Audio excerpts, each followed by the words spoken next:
Voici Mûr pour le meurtre, un roman à suspense en vignoble toscan, tome 1, écrit par Fiona Grass, narré par Soraya Garé.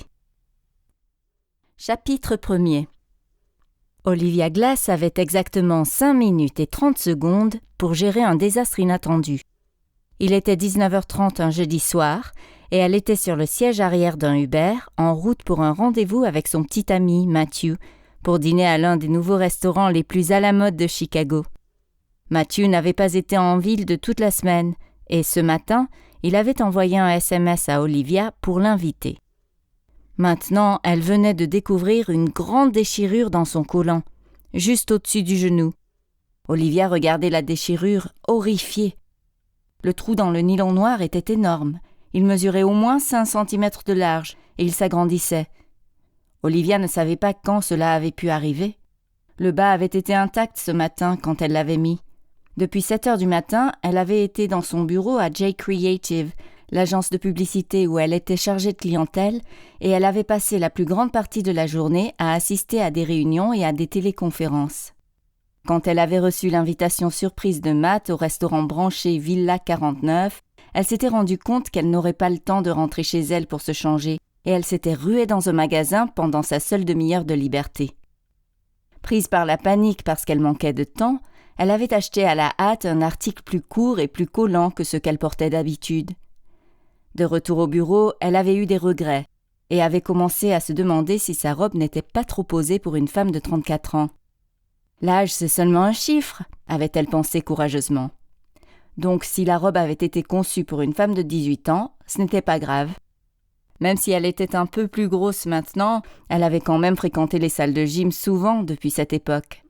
Dès que son patron, James Clark, le propriétaire de J Creative, avait quitté les lieux, Olivia s'était changée dans les toilettes. Elle avait passé les doigts dans ses cheveux blonds mi-longs, s'était remis du rouge à lèvres, s'était parfumée et était descendue à toute vitesse pour prendre son Uber. Ce n'était qu'au moment où elle avait vu le bas déchiré qu'elle s'était rendue compte qu'elle avait les jambes très pâles. Alors qu'on était au milieu du mois de juin, elle avait travaillé tellement dur que ses jambes n'avaient pas eu l'occasion d'être exposées au soleil estival. Vue par la déchirure qui, selon l'estimation d'Olivia, avait maintenant la taille d'une assiette, sa peau était d'un blanc aveuglant. Matt le remarquerait, Olivia en était sûre. Il verrait immédiatement la déchirure. Il était obsédé par les détails, et cela faisait de lui un gestionnaire de fonds de placement très accompli et très riche. Même s'ils étaient ensemble depuis 4 ans, Olivia essayait toujours d'être la plus belle possible pour lui et de le rendre fier. Son problème de bas serait un moment d'embarras public pour eux deux, un véritable cauchemar. De plus, elle avait des choses délicates à avouer à Matt pendant ce repas. Un problème de garde-robe ne ferait que compliquer la situation. L'espace d'un instant, elle envisagea de retirer ses bas et d'arriver les jambes nues.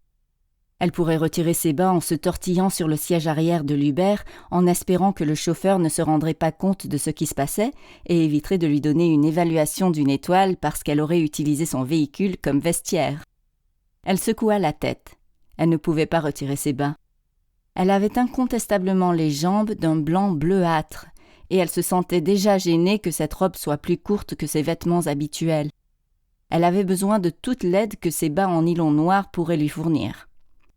Olivia envisagea brièvement de se pratiquer un trou identique dans l'autre jambe, mais elle finit par décider que ce ne serait pas commode. Elle n'avait aucune garantie que la deuxième déchirure ressemblerait à la première, et de toute façon, elle n'oserait pas le faire. Elle ne se sentait même pas à l'aise en jean déchiré. Que faire ? Le trou avait à peu près la taille d'une petite voiture.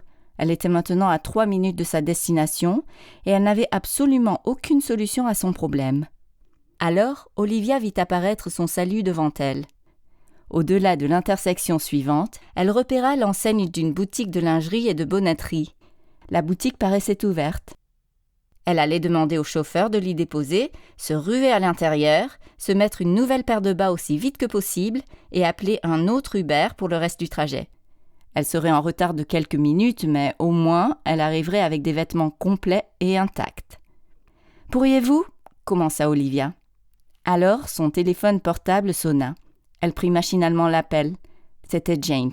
« Olivia, êtes-vous encore au bureau ? » « Je viens de partir. Est-ce urgent ?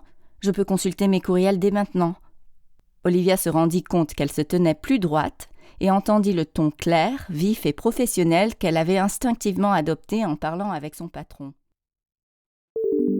Nous espérons que vous avez apprécié cet aperçu. Pour continuer à écouter ce livre audio sur Google Play Livres, utilisez le lien dans la description de la vidéo.